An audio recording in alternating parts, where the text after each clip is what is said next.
Fourth point, if a particle is speeding up, कह रहा है अगर किसी पार्टिकल की स्पीड बढ़ रही है, the acceleration is in the direction of velocity, बिल्कुल सच बात है।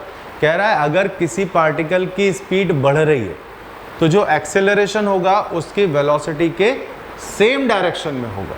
आगे देखो क्या कहता है, if its speed is decreasing, अगर उसकी स्पीड कम हो रही है, acceleration is in the direction opposite to that of the velocity, कह रहा है अगर उसकी स्पीड कम हो रही है तो जो एक्सेलरेशन है वो उसकी स्पीड के यानी कि वेलोसिटी के अपोजिट डायरेक्शन होगा। बिल्कुल सच बात है, ठीक है। This statement is independent of the choice of origin and the axes, सत्य वचन, मतलब कह रहा है अगर कोई बॉडी स्पीड अप हो रही होगी, बात को समझिएगा ध्यान से, कह रहे हैं अगर कोई बॉडी स्पीड अप हो रही होगी तो एक्सेलरेशन का डायरेक्शन हमेशा वेलोसिटी के सेम डायरेक्शन में होगा। अगर कोई बॉडी की स्पीड कम हो रही है तो एक्सेलरेशन का डायरेक्शन वेलोसिटी के ऑपोजिट डायरेक्शन में होगा। आपको एक खेल दिखाता हूं, आपको मजा आ जाएगा सीरियसली, ठीक है। देखिए हमारे पास जब काइनेमेटिक्स में केस आते हैं तो पहला केस अगर आप एज्यूम कर लो, case of acceleration, case of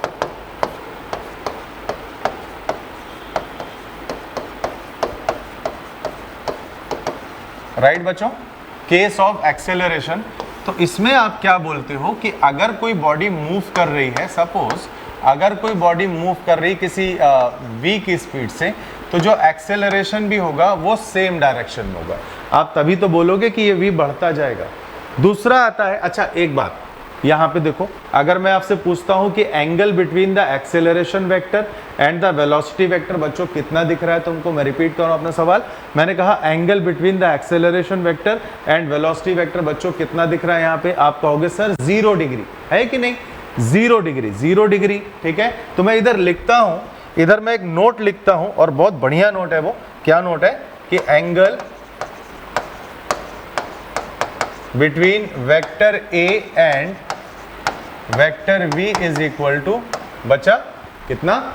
0 degree. अब मैं उठाता हूं case 2, case of retardation.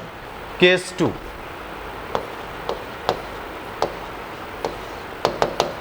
Case 2, case of retardation, ठीक है। अब बच्चों केस ऑफ रिटार्डेशन क्या होता है? केस ऑफ रिटार्डेशन होता है कि मान लीजिए आपके पास में कोई एक बॉडी है और उसकी स्पीड कोई v है, तो मान लीजिए सपोज बॉडी यहाँ पे है, उसकी स्पीड बच्चों v ये है। अब बात करता हूँ मैं एक्सेलरेशन की, तो एक्सेलरेशन का डायरेक्शन अपोजिट होना चाहिए। अरे तभी तो ये रुकेगी ना, एक्सेलरेशन अपोजिट होगा तभी तो रुकेगी।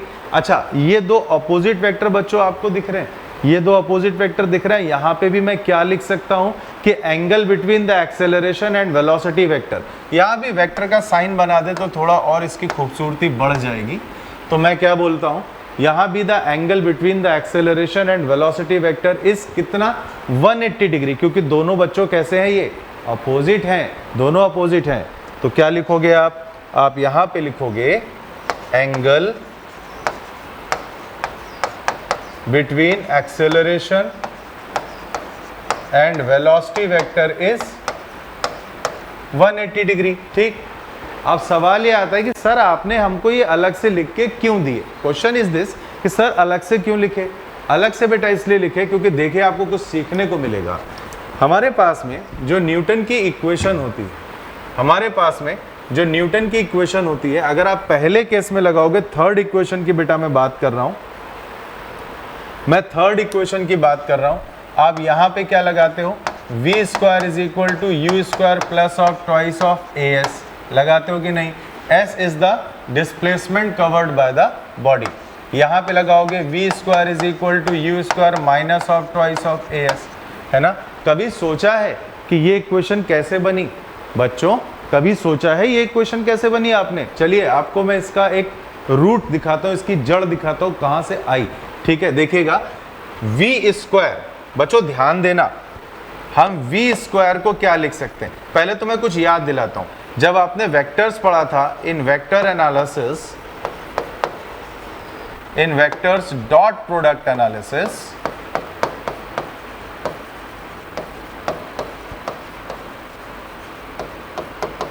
इन वेक्टर्स डॉट प्रोडक्ट एनालिसिस एक रिजल्ट अपन लोगों ने पढ़ा था कि कोई एक वेक्टर है, जब उस वेक्टर का उसी के साथ आप डॉट प्रोडक्ट लेते हो तो रिजल्ट क्या आता है, ए स्क्वायर आता है कि नहीं। ए डॉट ए कॉस जीरो, भाई उसका खुद के साथ एंगल कितना होगा, जीरो, तो A cos zero, this will come out A square. इस बात का फायदा मिलने वाला है हम लोगों को, देखिएगा क्या लिख रहा हूं। तो इसी पैटर्न के अकॉर्डिंग, सुनना ध्यान से, इसी पैटर्न के अकॉर्डिंग मैं पहले तो वो इक्वेशन डालता हूं तुम्हारे सामने। कौन सी इक्वेशन भाई, इक्वेशन आएगी ये वाली, v square is equal to u square plus of twice of a s. बच्चों ध्यान से देखना, वी स्क्वायर को मैं लिख सकता हूँ वी डॉट वी, लिख सकता हूँ कि नहीं भाई। ए डॉट ए को ए स्क्वायर लिख रहा हूँ तो वी स्क्वायर को वी डॉट वी भी लिख सकते हैं। इसी तरह यू स्क्वायर को हम लोग यू डॉट यू लिख सकते हैं, और इसको देखना plus of twice of A dot S. अब यहां पे ये स्पेशलिटी है इसकी, ए डॉट एस, जिसमें तुम्हारे पास ए एस कॉस थीटा आना चाहिए, ठीक है। इसको आगे ले जाता हूं मैं, तो मैं यहां पे लिखूंगा v dot v is equal to u dot u plus 2 times a s cos theta. इसको मैं अलग से ऐसे ब्रैकेट में दिखा रहा हूं। अब थीटा के आपके पास दो ही केस हैं, या तो तुम थीटा 0 रख सकते हो, या तुम थीटा 180 डिग्री रख सकते हो कि नहीं। तीसरा तो केस ही नहीं होता भाई, या तो एक्सेलरेशन का केस होगा या रिटार्डेशन का केस होगा। एक्सेलरेशन होगा तो आप थीटा 0 रखोगे तो यहाँ प्लस का साइन आ जाएगा, बिकॉज कॉस 0 कितना होता है 1। अगर रिटार्डेशन का केस होगा, तुम थीटा 180 डिग्री रखोगे तो यहाँ कॉस 180 आएगा, वो होता है -1, तो माइनस साइन आ जाएगा। मेरी बात समझ में आई ना आपको। तो मैंने क्या बोला, for theta is equal to 0 degree, मतलब केस ऑफ एक्सेलरेशन बच्चों, ये आता है तुम्हारा वी स्क्वायर। अब देखो वी डॉट वी को मैं लिख दे रहा हूँ ना वी स्क्वायर, उसमें बिल्कुल संकोच नहीं है कोई हमारे लिए, plus twice of a S. तो ये बेटा पॉजिटिव का केस आ गया, ठीक है। इसी तरह अगर मैं यहाँ पे लिखता हूँ for theta is equal to 180 degree, तो मैं लिखूंगा v square is equal to u square minus of twice of a s. ये आ गया नेगेटिव का केस, बिकॉज कॉस 180 होता है -1 और कॉस 0 होता है +1। काम खत्म, बात समझ में आई, क्लियर है। अच्छा ये पूरा कैलकुलेशन, अच्छा बताइए मैंने ये पूरा सॉल्व किया आपके सामने, इसमें कहीं मुझे इस बात की जरूरत लगी कि ओरिजिन कहाँ पे है? आप ईमानदारी से सोचिए, मुझे कहीं पर क्या नीड लगी कि ओरिजिन कहाँ पे है? बिल्कुल नहीं लगी। मैंने तो सीधा सीधा एक छोटा सा कैलकुलेशन उठाया गिवन कंडीशन के आधार पे, ओरिजिन की जरूरत ही नहीं लगी। अच्छा दूसरा पॉइंट बता, क्या इस बात की कहीं जरूरत पड़ी कि पॉजिटिव किधर लेना है या नेगेटिव किधर लेना है? बिल्कुल भी नहीं पड़ी ना। हमें खाली एक बात पे फोकस करना था कि अगर एक्सेलरेशन है तो ये वेलोसिटी के सेम डायरेक्शन में है, और बेटा अगर बॉडी की स्पीड कम हो रही मतलब रिटार्डेशन ले रहा हूं, उस केस में दोनों के डायरेक्शन एक्सेलरेशन और वेलोसिटी अपोजिट हो जाते हैं। सिर्फ इतनी ही बात तो ली, और ये सेम डायरेक्शन या अपोजिट डायरेक्शन बिल्कुल भी इस बात पे मैटर ही नहीं करता बच्चों, बिल्कुल भी इस बात पे मैटर ही नहीं करता कि हमने ओरिजिन कहाँ पे लिया है और हमने एक्सेस कहाँ पे लिया है। लिखता है statement is independent of the choice of origin and the axes. आगे ना पंच लाइन इसकी समझ में क्लियर होती बात। और क्या लिखा था, पार्टिकल इज स्पीडिंग अप, मतलब acceleration in the direction of velocity, और पार्टिकल की स्पीड अगर कम हो रही है तो यहाँ पे देखो लिखा है acceleration is in direction opposite to that of velocity. बच्चों पूरा डिटेल्ड एनालिसिस हो गया है इसका, ठीक है। चलिए और आगे बढ़ते हैं, थोड़ा सा पॉइंट नंबर 5 की तरफ आते हैं बेटा।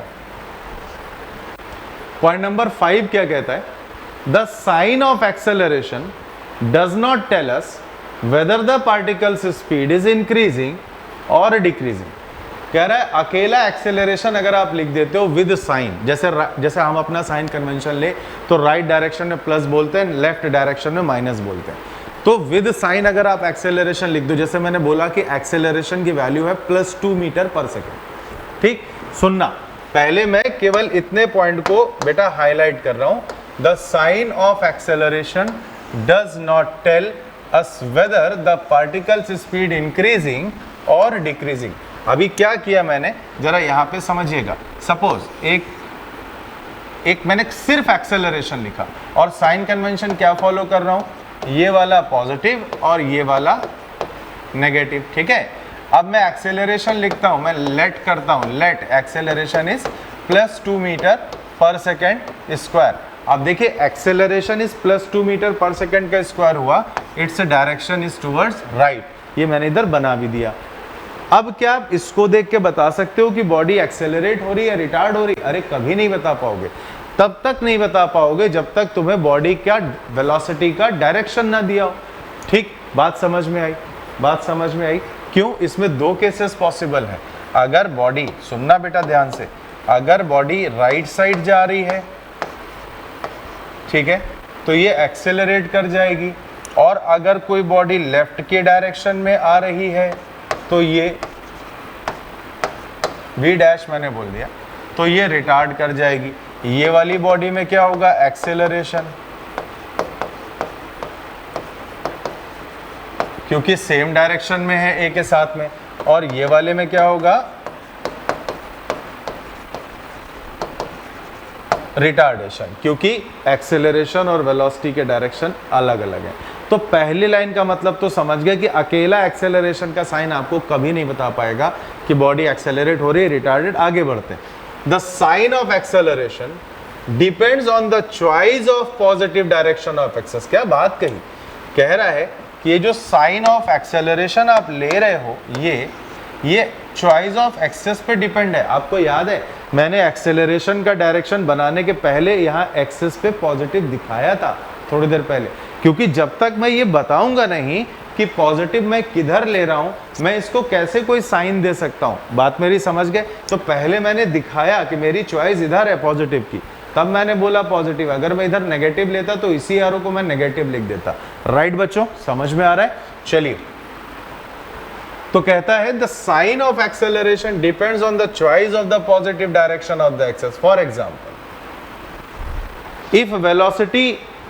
if the vertically upward direction is chosen to the positive direction of the axis, the acceleration due to gravity is negative। अरे अभी यही केस तो लिया था हम लोगों ने, अभी यही केस तो लिया था जिसमें याद करो टाइम ऑफ फ्लाइट निकाला था 0.4 सेकंड का, उसमें ग्रेविटी नीचे दिखाई थी। क्यों नीचे दिखाई थी? क्योंकि वाई एक्सेस ऊपर लिया हुआ था। यही तो किया था हम लोगों ने, याद आ गया ना? चलो देखो, तो कहते हैं एग्जाम्पल के तौर पे, if vertically upward direction is chosen to be the positive direction of the axis, the acceleration due to gravity is negative. ठीक है, कर चुके हैं भाई अभी ये काम। If the particle is falling under gravity, this acceleration through negative result in increase its speed. क्या बात कही, आपको याद है? मैंने ग्रेविटी, अरे खोल देते हैं इसको, अभी थोड़ी देर पहले तो किया था, अभी थोड़ी देर पहले ही तो किया था। इसके पहले वाला केस था, ये वाला था। देखो ये ग्रेविटी नेगेटिव क्यों दिखाई? क्योंकि मैंने वाई एक्सेस को बच्चों क्या माना था, पॉजिटिव। याद आ गया ना? और साथ ही साथ तुमको ये स्ट्राइकिंग वेलोसिटी भी नेगेटिव दिखाई थी। मैंने यहाँ लिख भी दिया था कि नेगेटिव का मतलब डाउनवर्ड है। आई होप तुमको सारी बातें याद आ चुकी होंगी। ठीक है, तो चलिए अपने केसेस की तरफ आते हैं। मैं 5th पॉइंट पर डील कर रहा था आपको, तो समझ गए होगे। For a particle throne upward the same negative acceleration results in decrease. भाई सीधी बात है, बॉडी को जब आप ऊपर लॉन्च करोगे, ऊपर का मैंने पॉजिटिव बोला ना, तो U positive G negative, opposite sense आ गया, तो पार्टिकल अपनी स्पीड को डिक्रीज करता ही हुआ तो जाएगा। बात बच्चों समझ में आ गई? अरे इसी पे तो क्वेश्चन अभी भी किया था ना थोड़ी देर पहले, तो बहुत ज़्यादा इसमें टाइम खराब करने की ज़रूरत नहीं है। ठीक है, चलिए और आगे आते हैं बेटा, और आगे आते हैं। देखिए कितनी बढ़िया बात बोली। The zero velocity of a particle at any instant does not necessary imply zero acceleration. कितनी खूबसूरत बात है। कहता है, फिर से रिपीट करूंगा मैं, फिर आपको इसका मतलब समझाऊंगा। The zero velocity of a particle at any instant does not necessary imply zero acceleration at that instant. कह रहा है कि अगर किसी पार्टिकल की वेलोसिटी का मैग्नीट्यूड आपको जीरो दिख जाए तो कतई ये मत सोचिएगा कि उस मोमेंट पे उसका एक्सेलरेशन भी जीरो है। हो भी सकता है एक्सेलरेशन जीरो और नहीं भी हो सकता है। मैं दोनों ही एग्जांपल आपको देता हूं, ठीक है। जैसे मेरे हाथ में ये मेरा मोबाइल फोन है, ये आपको रेस्ट पे दिख रहा है, तो इसकी वेलोसिटी जीरो है, परमानेंटली रेस्ट पर है, तो मैं बोल सकता हूं कि इसका एक्सेलरेशन भी जीरो है। राइट बेटा, कोई भी ऑब्जेक्ट आप देख लो जो रखा हुआ है टेबल पे, उसकी वेलोसिटी परमानेंट जीरो है, तब जाके आप कह सकते हो कि उस पर लगने वाला एक्सेलरेशन जीरो है। लेकिन कभी कभी क्या होता है कि ड्यूरिंग द मोशन पार्टिकल केवल एक क्षण के लिए रेस्ट पर आता है। एक क्षण का मतलब पार्टिकल केवल मोमेंटली स्टॉप करता है, एक मोमेंट के लिए स्टॉप करता है, तो जरूरी नहीं है कि उस पर लगने वाला एक्सेलरेशन भी zero. Example, motion under gravity से अच्छा हो ही नहीं सकता। मोशन अंडर ग्रेविटी से अच्छा हो ही नहीं सकता बेटा। एग्जाम्पल देखिए, तो चलिए दिखाते हैं। ये लिखा भी है हालांकि इन्होंने, particle may be momentarily at rest and yet have non zero acceleration. देखिए मैं मार्किंग जरूर करूंगा, पार्टिकल में momentarily at rest and yet have non zero acceleration. और ये एग्जाम्पल पूरा वही है जो मैं आपसे अभी बोल रहा था। इस एग्जाम्पल के लिए आपको फिर से एक बार क्या करना पड़ेगा, एक पार्टिकल को आप ऊपर लॉन्च करिए किसी u की स्पीड से, और आपको पता है कि वो किसी मैक्सिमम हाइट पर जब जाएगा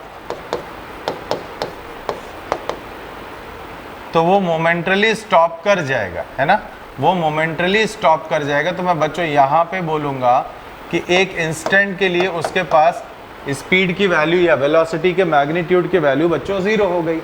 अब लेकिन क्या यहाँ पे ग्रेविटी नहीं लग रही होगी? अरे बिल्कुल लग रही होगी भाई। ग्रेविटी के बारे में तो मैंने बोला ना, वो तो परमानेंट लगेगी, ये तो परमानेंट लगेगी। तो पार्टिकल जब अपनी पीक पर होगा ना तो ग्रेविटी लग रही, अरे तभी तो लौट के आएगा। आप सोचिए अगर यहाँ ग्रेविटी ना लग रही होती तो क्या पार्टिकल वापस आ सकता था? नहीं आ सकता। तो इस बात को याद कैसे रखोगे? देखिए, कोई बॉडी जब परमानेंटली स्टे करती है रेस्ट पे, समझना बात को, मैं कह रहा हूं कोई भी बॉडी जब परमानेंटली रेस्ट पर होती है, ठीक है, परमानेंटली, तो उस पर एक्सेलरेशन जीरो। बट अगर मोमेंटली स्टॉप कर रहा है तो जीरो नहीं है। एक एग्जांपल बच्चों और भी ले सकते हो सिंपल हार्मोनिक मोशन का। देखिए, आप एक एग्जांपल और भी ले सकते हो सिंपल हार्मोनिक मोशन का। आप लिख सकते हो in case of simple harmonic motion.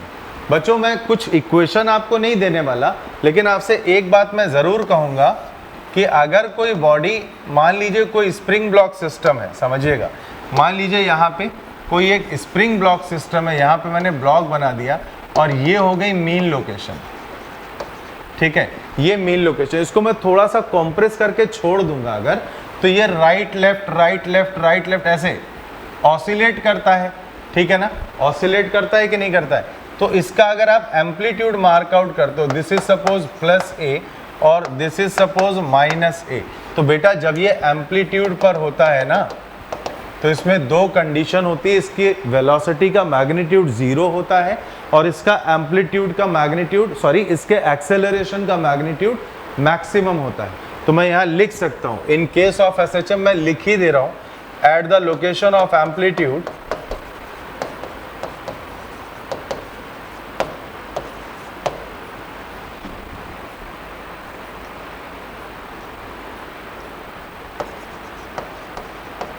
at the location of the amplitude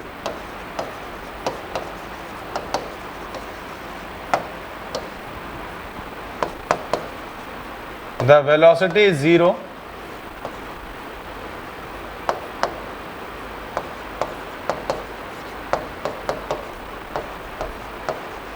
but the acceleration on the body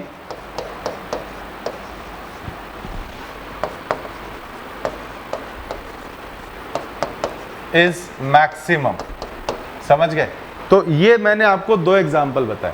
एक तो मोशन अंडर ग्रेविटी पे था कि भाई टॉप पे मोमेंटली रेस्ट पर आती बट ग्रेविटी लग रही है।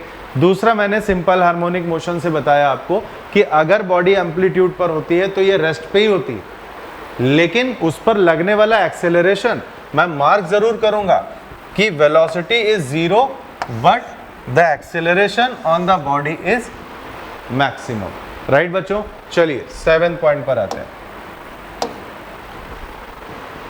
7th point, in the kinematics equations of motion. हमारे पास बच्चों 3 स्टैंडर्ड इक्वेशन होती हैं काइनेमेटिक्स में। पहली होती है v is equal to u plus a t, दूसरी होती है s is equal to u t plus half a t square, और बच्चों तीसरी होती है v square is equal to u square plus of twice of a s. ठीक है, तो आइए अब आगे देखते हैं क्या कहा जा रहा है हमसे ये कहा जा रहा है, in the kinematics equation of motion the various quantities are algebraic. Algebraic का मतलब एडिशन सब्ट्रैक्शन रूल्स को सबको फॉलो करेंगी, पॉजिटिव नेगेटिव साइन कन्वेंशन को फॉलो करेंगी। आगे देखो क्या कहता है, दैट मे बी पॉजिटिव और नेगेटिव। आगे ना वही बात, ओके फिर से पढ़ता हूं, in the kinematics equation of motion the various quantities are algebraic, that is they may be positive और नेगेटिव, मतलब वो साइन कन्वेंशन को फॉलो करने वाली होंगी। आपने बोला राइट साइड सर हम पॉजिटिव लेंगे, तो इनमें से क्वांटिटीज का डायरेक्शन अगर राइट होगा तो वो पॉजिटिव कहलाएंगी, लेफ्ट होगा तो फिर बच्चों क्या कहलाएगी, वो क्वांटिटी नेगेटिव। फिर आगे क्या कहता है, the equations are applicable in all situation. सारी सिचुएशन में लगाइएगा, लेकिन वो सिचुएशन किस तरह के मोशन की होनी चाहिए, वो सिचुएशन केवल 1 डायमेंशनल मोशन की होनी चाहिए। और बच्चों एक खास बात और होती है, 1 डायमेंशनल मोशन होना चाहिए। दूसरा, the acceleration on the body must be constant, ये कंडीशन होनी चाहिए, बॉडी का एक्सेलरेशन भी कांस्टेंट होना चाहिए। तो 2 important condition, motion should be 1 dimensional and the acceleration of the body remains constant. अगर ये 2 कंडीशन है तभी आप अप्लाई कर पाओगे इन इक्वेशंस को, वरना नहीं कर पाओगे। ठीक है, the equations are applicable in all situation for 1 dimensional motion with constant acceleration. क्या बात है, for 1 dimensional motion with constant acceleration. ठीक, provided the values of different quantities are substituted in equation with proper sign। देखिए कितनी बढ़िया बात कह रहा है, provided the values of different quantities are substituted in the equation with proper sign। भाई सबको रखोगे साइन के साथ में। तो हमारा जो स्टैंडर्ड साइन कन्वेंशन होता है, बच्चों क्या होता है, right side positive, left side negative. तो कोई भी क्वांटिटी, आइए मैं आपको एक छोटा सा एग्जांपल देता हूं। इधर मान लीजिए हमारे पास में कोई एक स्ट्रेट लाइन का ट्रैक है, हमारे पास में बेटा कोई एक स्ट्रेट लाइन का ट्रैक है। तो अभी यहाँ साइन कन्वेंशन आपको दिखाता हूं मैं। मान लीजिए बॉडी की स्पीड है, initial speed suppose t is equal to 0 पे, और x इज इक्वल टू 0 से बॉडी ने अपना मोशन शुरू किया, और ये स्पीड पकड़ता है 2 मीटर पर सेकेंड से। बॉडी में लगने वाला जो एक्सेलरेशन है वो भी राइट साइड है, ये भी चलो 2 मीटर पर सेकेंड स्क्वायर ही मान लो, वो है राइट साइड। ठीक, तो मान लीजिए हमसे फाइनल वेलोसिटी पूछी गई, what is the final velocity of the body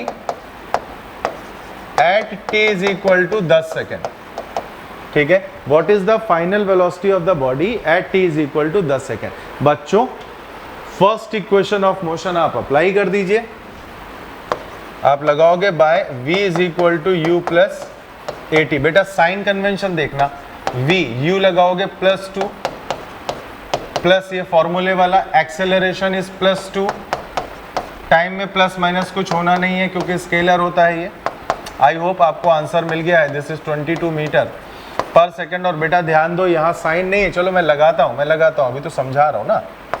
तो यहाँ पे लगाया प्लस, तो इसका मतलब क्या बोल सकते हो, +22 मीटर पर सेकेंड, या फिर आप v को बोल सकते हो 22 metre per second towards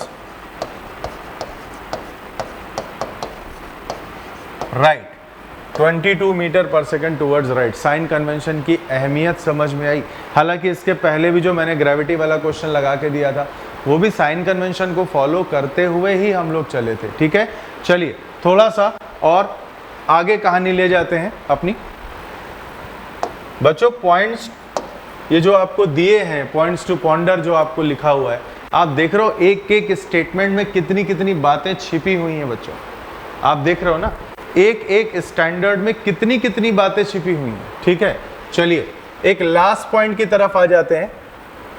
the definition of instantaneous velocity and acceleration are, कहता है the definition of instantaneous velocity and accelerations are exact and are always correct while the kinematics equation are true only for motion in which the magnitude and direction of acceleration are constant during the course of motion। कितनी सही बात है, सुनो क्या कह रहे हैं। पहले तो बात समझो, the definition of instantaneous velocity and acceleration ये है क्या। देखिए, जब हमने पिछली स्लाइड लगाई थी ये वाली, जब हमने पिछली स्लाइड पे ये डील किया था 7th वाला पॉइंट, आपने देखा था बच्चों कि यहाँ पे लिखा हुआ था कि आप न्यूटन्स इक्वेशन तभी अप्लाई कर सकते हो जब हमारा एक्सेलरेशन, ये जो बॉडी का एक्सेलरेशन है ये कांस्टेंट है। यहाँ मेंशन्ड है कांस्टेंट एक्सेलरेशन। ठीक है, आपके दिमाग में एक सवाल आया होगा, तो सर अगर कभी कांस्टेंट एक्सेलरेशन मान लीजिए हमारे पास में नहीं है, मान लीजिए हमारे पास में सर कांस्टेंट एक्सेलरेशन नहीं है, वो वेरी कर रहा है, सर अब हम कैसे लगाएंगे। तो अब मेथड आता है कैलकुलस का। कैलकुलस मतलब डेरिवेटिव्स का। ठीक है, आइए दिखाता हूं आपको मैं। देखिए, इंस्टेंटेनियस वेलोसिटी एंड एक्सेलरेशन, तो सबसे पहले मैं यहां पे देता हूं formula of instantaneous velocity.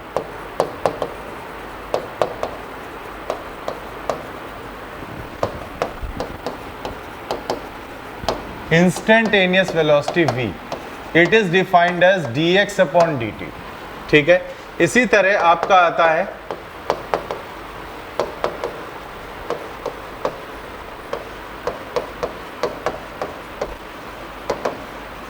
Instantaneous acceleration बच्चों a, it is defined as dv by dt। आपको मैं बताऊं इसका एक फॉर्मूला और होता है, पहले चलो लगे हाथ वो भी देख लो। ठीक है, तो हमारे पास में a का मैंने फॉर्मूला दिया था, it is defined as dv by dt। बच्चों एक काम करना है, इसमें dx से ऊपर नीचे मल्टीप्लाई कर दो, तो dv बाय dx, देखना ध्यान से, dv बाय dx अलग कर लो और एक तुम्हें मिलेगा यहां से dx बाय dt। ये तो बच्चों dx बाय dt तो देखो v हो गया, और dv बाय dx तुम रोक लो, तो this will be v dv by dx। समझ गया ना, it will be v dv by dx। तो दो फॉर्मूले अभी मैं साफ सुथरा फिर से लिख देता हूं। तो एक तो एक्सेलरेशन आपने लिखा dv अपॉन dt, और एक एक्सेलरेशन तुम ये भी दिखा सकते हो v dv बाय dx। ठीक है, ये वाला बात समझ में। अब आपसे कह रहा है कि ये वाली जो इक्वेशन है कौन कौन सी, एक ये वाली,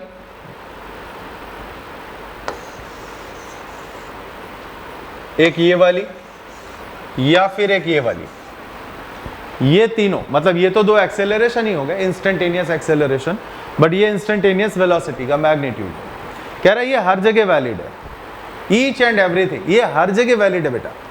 ठीक है, कैसे, पहले स्टेटमेंट सुनो, कह रहा है ये हर जगह वैलिड है, जबकि जो न्यूटन इक्वेशन होती है वो केवल कांस्टेंट एक्सेलरेशन के केस में वैलिड है।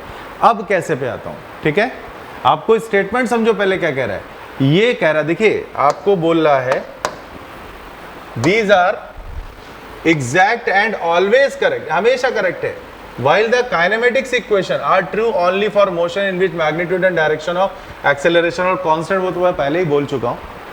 अभी एक छोटा सा तुमको मैं एग्जांपल देता हूं, बहुत छोटा सा एग्जांपल देता हूं इस वाले से, v dv by dx, right, v dv by dx is equal to a। बच्चों छोटा सा इंटीग्रेशन का कॉन्सेप्ट है, वो देखिएगा, बड़ा बढ़िया डेरिवेशन भी एक हो जाएगा हमारे पास एक इक्वेशन का। मैं उठाता हूं since a is equal to v dv by dx। बेटा इसमें v dv को मैं एक तरफ करता हूं और a इंटू dx को मैं दूसरी तरफ कर देता हूं। ठीक है, मान लेता हूं थोड़ी देर के लिए हमारे पास में जो एक्सेलरेशन है ये कांस्टेंट है। मैंने कहा मान लो थोड़ी देर के लिए कि एक्सेलरेशन कांस्टेंट है, तो यहां से मैं न्यूटन इक्वेशन आपको निकाल के दे रहा हूं, न्यूटन थर्ड इक्वेशन। बच्चों यहां से मैं आपको न्यूटन थर्ड इक्वेशन निकाल के दे रहा हूं, देखिएगा ध्यान से। ठीक है, मैं इंटीग्रेट करता हूं इसको, let the initial velocity of the body is u, तो let the initial velocity of the body is u and the final velocity is v, और ये a हो जाता है integration of dx which is 0 to s, a constant है बाहर कर दिया, ये आएगा आपका v square minus u square by 2, ठीक है।